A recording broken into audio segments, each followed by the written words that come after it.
YSR Congress party అధ్యక్షుడు, మాజీ ముఖ్యమంత్రి, ఆంధ్రప్రదేశ్ రాష్ట్ర ప్రతిపక్ష నేత శ్రీ వైఎస్ జగన్మోహన్ రెడ్డి గారు నిన్న 2.5 గంటల పాటు సుదీర్ఘంగా విత్ డేటాతో పెట్టినటువంటి press meet. Point to point, pin to pin ప్రజలకు అర్థమయ్యే విధంగా అసలు ఈ 11 నెలల ఈ కూటమి ప్రభుత్వంలో ఏ విధంగా దమనకాండ జరుగుతుంది, ఏ విధంగా అవినీతి జరుగుతుంది, ఏ విధంగా తన మనుషులకి అడ్డగోలుగా దోచిపెడతా ఉన్నారు, ఏ విధంగా తప్పుడు కేసులు పెట్టి వేధిస్తూ ఉన్నారు, వీటన్నిటికి సంబంధించి సుదీర్ఘంగా నిన్న ప్రెస్ మీట్ జగన్మోహన్ రెడ్డి గారు విత్ డేటాతో ప్రెస్ మీట్ పెడితే, ఎప్పుడైనా జగన్మోహన్ రెడ్డి గారు అది అధికారంలో ఉండండి, ప్రతిపక్షంలో ఉండండి, జగన్మోహన్ రెడ్డి గారు ఏదైనా కూడా స్టాటిస్టిక్స్ లేకుండా మాట్లాడరు.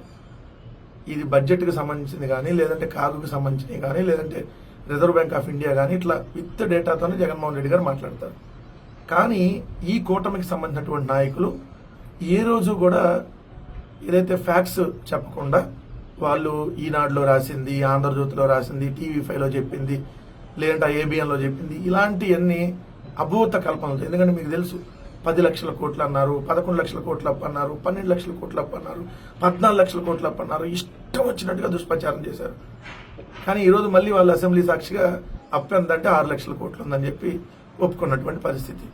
కానీ ఎక్కడ 14 లక్షల కోట్లు, ఎక్కడ 6 లక్షల కోట్లు. సో ఇలా వాళ్ళు దుష్ప్రచారం చేస్తారు.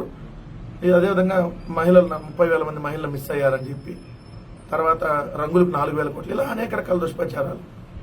సో ఇలా చేసి ల్యాండ్ టైటిలింగ్ యాక్ట్, లేని ల్యాండ్ టైటిలింగ్ యాక్ట్ ఉందని చెప్పి అధికారంలోకి ఏ విధంగా వచ్చారో వాళ్ళు చూసాం. సో కానీ జగన్మోహన్ రెడ్డి గారు అధికారంలోకి రావటం కోసం ఏ రోజు కూడా అబద్ధాలు చెప్పాలి.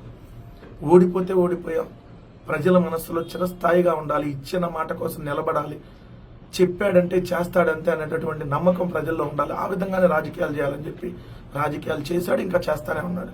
ఎందుకంటే జగన్మోహన్ రెడ్డి గారు రాజకీయ జీవితంలోకి వచ్చినప్పటి నుంచి అనేక రకాల ఒడిదుడుకులు ఎదుర్కొన్నాడు. తప్పుడు కేసులు పెట్టి జగన్మోహన్ రెడ్డి గారిని 16 నెలలు జైలుకు పంపిన ఈ రోజు కూడా జగన్మోహన్ రెడ్డి గారు తన విలువలను కానీ, తన వ్యక్తిత్వాన్ని కానీ, తన నిజాయితీని కానీ ఏ రోజు కూడా తాకట్టు పెట్టలే. 16 నెలలు జైల్లో ఉండొచ్చిన చిరునవ్వుతో బయటకు వచ్చి ప్రజల కోసమే నిలబడ్డాడు. 2014 ఎన్నికల్లో వైఎస్ఆర్ కాంగ్రెస్ పార్టీ ఓడిపోయింది అన్నా కూడా జగన్మోహన్ రెడ్డి గారు ఏదైతే అబద్ధాలు చెప్పకపోవటం వల్ల ఓడిపోయాం. మొన్నటికి మన 2024 ఎన్నికల్లో ఓడిపోయింది కూడా అబద్ధాలు చెప్పకపోవటం వల్ల. ఎందుకంటే అమ్మ ఒడి ఎంతమంది ఉంటే అంతమందికి ఇస్తాము, 10,000 ఆటో డ్రైవర్లు 15,000 చేస్తాం, మత్స్యకార భరోసా 20,000 చేస్తాం, ఇలా రకరకాల సూపర్ 6 ప్రతి నీకు 15,000, నీకు 15,000, నీకు 18,000, నీకు 18,000, నీకు 20,000, నీకు 20,000, నీకు 30,000, నీకు 30,000, ఇలా అడ్డగోలు హామీలు, సూపర్ 6తో పాటు 143 హామీలు. అవి చేయలేమని చెప్పి జగన్మోహన్ రెడ్డి గారు క్లియర్గా చెప్పారు. మన రాష్ట్ర బడ్జెట్ సరిపోదు అని చెప్పి. కానీ చంద్రబాబు నాయుడు గారు అబద్ధాలు చెప్పి అధికారంలోకి వచ్చారు. స్టిల్ ఈరోజు అదే అబద్ధాలని చంద్రబాబు నాయుడు గారు వాళ్ళు నమ్ముకొని వెళ్తా ఉన్నారు. నిన్న జగన్మోహన్ రెడ్డి గారు ప్రెస్ మీట్ పెడితే ఆ ప్రెస్ మీట్కి జగన్మోహన్ రెడ్డి గారిని వ్యక్తిగతంగా తిట్టడం, నువ్వు భయపడిపోతున్నావు, జైలుకి వెళ్తావని చెప్పి ఏదైతే సెటారికల్గా మాట్లాడి రెచ్చగొట్టడం, ఇవి తప్ప ఎస్ మీరు చెప్పిన దాంట్లో ఇదిగో అప్పులు, ఈ అప్పులు మేము తీసుకున్నది ఇంతే కాదు, ఇది కరెక్ట్, లేదంటే ఇది కరెక్ట్.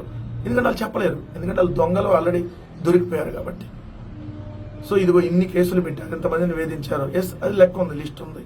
సో అమరావతికి అడ్డగోలుగా దోచిపెడుతున్నటువంటిది ఎందుకు దోచిపెడుతున్నారో చెప్పలేరు, ఎందుకంటే దోచుకుంటున్నారు కాబట్టి వాళ్ళు.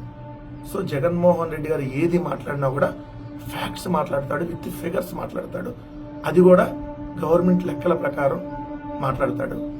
అది జగన్మోహన్ రెడ్డి గారికి ఆంధ్రప్రదేశ్ రాష్ట్రంలో మిగిలిన నాయకులకి ఉన్నటువంటి తేడా. జగన్మోహన్ రెడ్డి గారు ఓడిపోయిన రాజు ఎక్కడున్నా రాజే. ఓడిపోయిన జగన్మోహన్ రెడ్డి గారు తన విలువలని, తన వ్యక్తిత్వాన్ని, తన నిజాయితీని ఏ రోజు వదులుకోవాలి. అది జగన్మోహన్ రెడ్డి గారు అంటే. నిజంగా really hats off Jaganmohan Reddy గారు. మేము నిజంగా ఓడిపోయినా ఈరోజు వైఎస్ఆర్ కాంగ్రెస్ పార్టీ కార్యకర్తగా కాలర్ పైకెగరేసుకొని మేము జగన్మోహన్ రెడ్డి గారి అభిమాని, నేను వైఎస్ జగన్మోహన్ రెడ్డి గారి అభిమానాన్ని గర్వంగా చెప్పుకోగలుగుతామంటే నిజంగా మీ లీడర్షిప్ వల్లే. సో మీలాంటి నాయకుడు ఆంధ్రప్రదేశ్ రాష్ట్రానికి దొరకటం అనేది నిజంగా తెలుగు ప్రజలు చేసుకున్నటువంటి అదృష్టంగా మేము భావిస్తా ఉన్నాం.